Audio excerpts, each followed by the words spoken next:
Chaudhary PTI का leader है और वह पाकिस्तान में मंत्री भी रह चुका है। जब पीटीआई का शासन था पाकिस्तान में इमरान खान का, तो वह मंत्री भी रह चुका है। ये वही फवाद चौधरी है जो हर बात पर हिंदुस्तान को एटम बम की धमकी देता है। वह एटम बम से भारत को उड़ाने की बात करता है। हर बार उसने बहुत सारे अपने बयान में बताया कि वह भारत को अपने एटम बम से उड़ा देगा, लेकिन आज उसके साथ कुछ उल्टा ही हो गया। उल्टा क्या हुआ, उसे गिरफ्तार कर लिया गया है पाकिस्तान में। अब भाई की जान खुद आफत में पड़ी। अब ये बम फोड़ेगा या भाई खुद को बचाएगा, अब ये तो देखना है।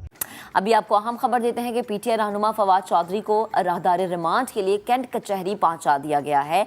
अहम खबर जिससे मुतालिक आपको अपडेट करें, पीटीआई रहनुमा फवाद चौधरी को राहदारी रिमांड के लिए कैंट कचहरी पहुंचाया गया है। और इससे पहले जब हम बात कर रहे थे तो हमें पता चला कि जी इनके खिलाफ मुकदमा भी दर्ज हो चुका है और अब सख्त सिक्योरिटी में अदालत पेश किया गया है। फवाद चौधरी को कैंट कचहरी में पेश कर दिया गया है और राहदारी रिमांड के लिए कैंट कचहरी में पेश किया गया है। खान के साथी और पूर्व मंत्री फवाद चौधरी को गिरफ्तार कर लिया गया है। अब अगली बारी शायद इमरान खान की, ऐसा माना जा रहा है कि अगली बार अब इमरान खान को भी किसी केस में फंसाकर उसके ऊपर चार्जेस लगाकर उसे गिरफ्तार कर लिया जाएगा। अब देखना बाकी है कि इमरान खान की गिरफ्तारी कब होती है। अच्छा, इशफाक ये बताएगा कि इस तरह पहले भी हम सुन चुके हैं कि बगावत के मुकदमा दर्ज किए जाते हैं, धमकियों के तहत, दफात के तहत मुकदमा दर्ज किए जाते हैं। क्या ये जो धमकियां हैं, जो इल्ज़ाम आयद किए गए हैं सेक्रेटरी इलेक्शन कमीशन की जानिब से, क्या वो इस नौयत के थे कि इतनी उजरत में फैसला किया जाता कि फौरी मुकदमा दर्ज होता और फौरी तौर पर गिरफ्तारी में लाई जाती?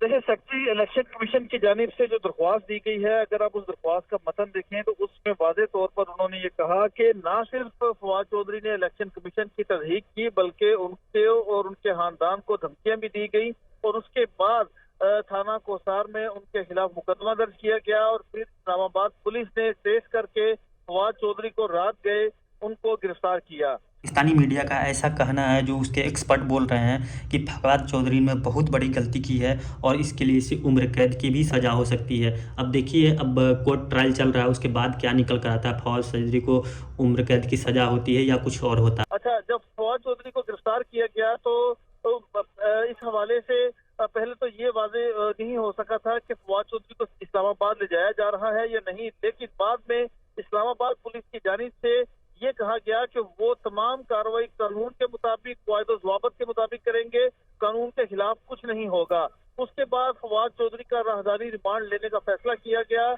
और अब फवाद चौधरी को राहदारी रिमांड के लिए जुडिशल मजिस्ट्रेट कैंट कचहरी के रूबरू पेश किया गया है, जहां पर फवाद चौधरी के वकला ने इस्लामाबाद पुलिस की उस दरख्वास्त की मुखालफत की जिसमें राहदारी रिमांड की इस्तदा की गई है।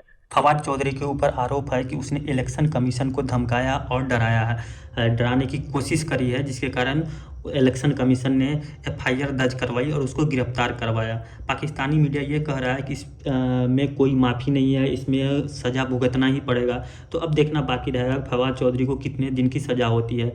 ये बात बात पर हिंदुस्तान के उड़ाने की बात कर रहा है, लेकिन भाई आज खुद को नहीं पा रहा है। ऐसी स्थिति हो गई है फवाद चौधरी की। बताएगा क्या डिटेल है, क्या मनासिब देख रहे हैं आप?